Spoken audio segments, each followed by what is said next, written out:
যাতে আমাৰ ফায়াৰ ব্ৰিগেডৰ ব্যৱস্থা কৰে, কাৰণ গহপুৰ অৱস্থিত এটা বৃহৎ অঞ্চল। ইয়াত জুই জ্বলাৰ পাছত ফায়াৰ ব্ৰিগেডৰ গাড়ী আহি পাওঁতে ঘৰ জ্বলি সেই কৈছে তাৰ কেইবাটা জ্বলন্ত উদাহৰণ আছে।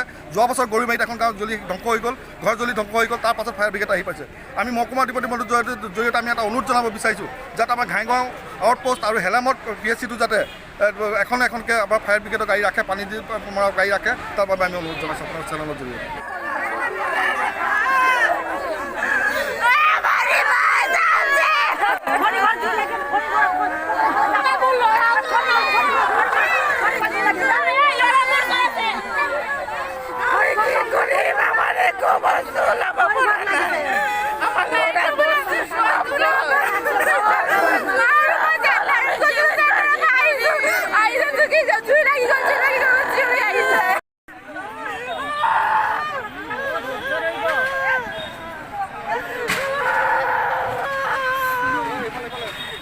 कहने की ये कहना हो जो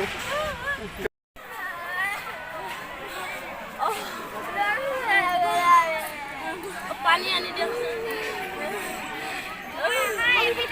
এটা ঘর জলি থাকানো যদি গাড়ি তো অহা হলে নে কিনি ঘর গুটেই বাসি থাকিলে তো কোনো একটা ভাই বিগি তেলতে আহি পোৱা নাই মাৰ মই সেন্টাৰ গৈছিলো সেন্টাৰ গৈছো আই সেন্টাৰ গৈ পোৱাই নাই পৰমা গৈ দূৰি দূৰি গৈছে জুই লাগিছে সবে কৈছে 20 বালতি লাগিছে বলে জুইটো 20 বালতি জুইটো লাগিছে আমি যাই না পাও সব চুরি গল একো বাজাব নোৱাৰিলো আমি একো বাজাব নোৱাৰিলো তুমি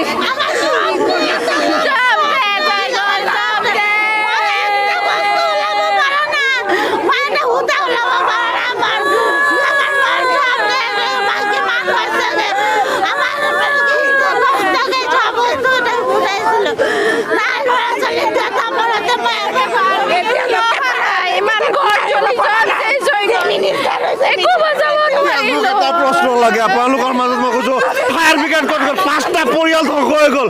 এইখন চৰকাৰৰ ফায়াৰ ব্ৰিগেড এবাৰ ইমানখন ফোন কৰাৰ পিছতে এতিয়ালৈকে ফায়াৰ ব্ৰিগেড আপোনালোকে লাইভ দেখুৱাওক, গোটেইখন ধ্বংস। 5টা ফেমিলি কেইটা বাল্যৰ কি হ'ব? আজি ডেটত আপোনালোকক মই চৰকাৰক জবাবদিহি কৰিব বিচাৰিছোঁ। আজি সেইখন ৰাস্তা ঘাট পদূলি ইমান বেয়া, আমি গহপুৰৰ পৰা ইয়াত আহি পাই গ'লোহি, আজি ফায়াৰ ব্ৰিগেড ইয়ালৈকে আহিব পৰা নাই। সেইখন ধিক্কাৰ দিছোঁ এনেকুৱা চৰকাৰক, ধিক দিছোঁ মই তেনেকুৱা চৰকাৰক।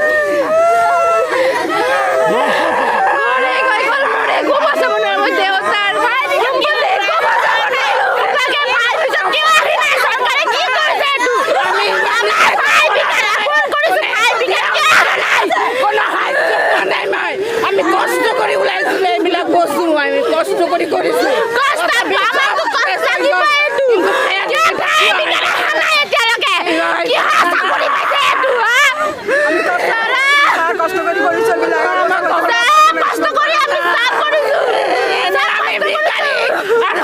বনাই দিছে আমাক ভগৱানে।